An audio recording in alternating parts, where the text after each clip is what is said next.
side. Opponents say the bill is still too expensive and needs a better focus. What we need to do is work on prevention.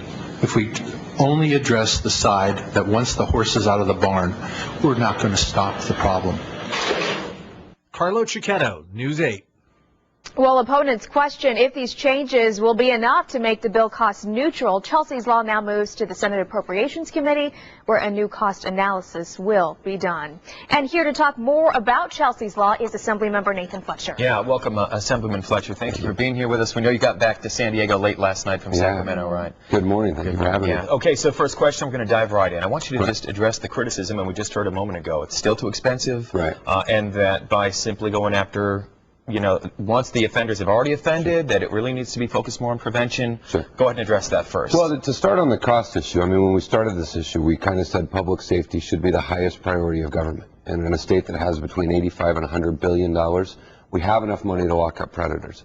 But we also said at the beginning that we would identify reforms and offsets to pay for this bill. And we did that, as was just outlined. I mean, the focus on people we're afraid of, not people we're mad at, led us to a compromise where we reduced penalties on petty thieves in order to have the space to lock up violent sex offenders. So we feel like we've dealt with the cost issue and the prison overcrowding issue. On the question of containment or treatment, the bill was vastly expanded in the Senate to include that. We now have a containment model. We'll be doing polygraphing of sex offenders. We'll be doing more focused and better treatment. And in the other states that have done this in a much smaller fashion than California will, it's reduced recidivism rates every single time. So we do think that we've addressed prevention as well. Well, as we've seen here in that story, you've already had to make a number of changes. Two-part question here. Are you pleased with those changes, number one? And do you foresee any more changes as it continues to go through this process? Right. So the core pieces of Chelsea's law that we started with remain fully intact. There's the true life sentence, a true one strike. There's the expanded parole provisions. And so really the changes I think we did made it a much broader, a much more comprehensive bill. So you never get everything you want in a piece of legislation. That's a part of the process. But I think that the people of California, and in particular the people of San Diego who really joined these efforts, can feel good about it. And I would say the bill's pretty close to its final form. There's not a lot left to change. It's interesting to hear you talk about containment, because Chelsea's law is really, you're pushing for one strike. I know Brent and Kelly King, one strike, you offend against a child, that's it, you're done. So will you be satisfied with anything less than that? Well, that's still in there. That's still in the bill. So the one-strike provision remains in there, and that's a truly landmark thing. This is going to be one of the most sweeping changes in the nation. That piece is in there.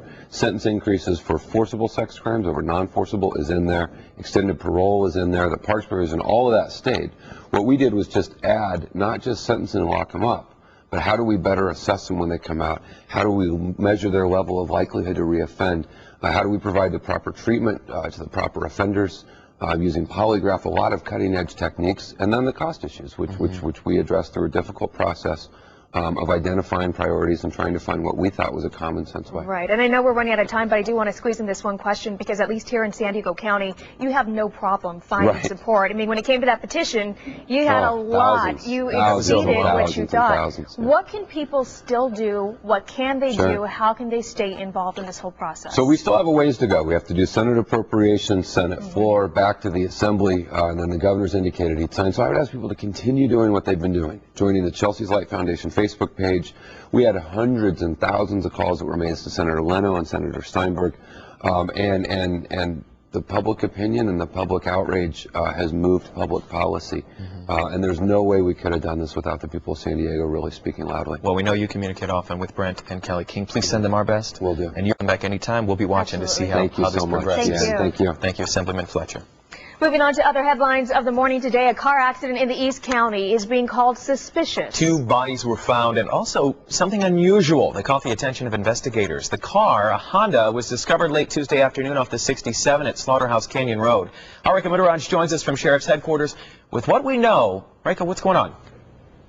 Well, Dan and Nichelle, the medical examiner has still not released the identities of the 2 women whose bodies were found near the crash site, and we still don't know their relationship, but authorities say they believe that one woman is in her 30s, the other in her 60s, and they also believe that whoever was driving the car didn't try to stop before it crashed. Based on the fact that they called us out saying that their injuries did not seem to be consistent with a simple accident. Homicide detectives were called to a crash that was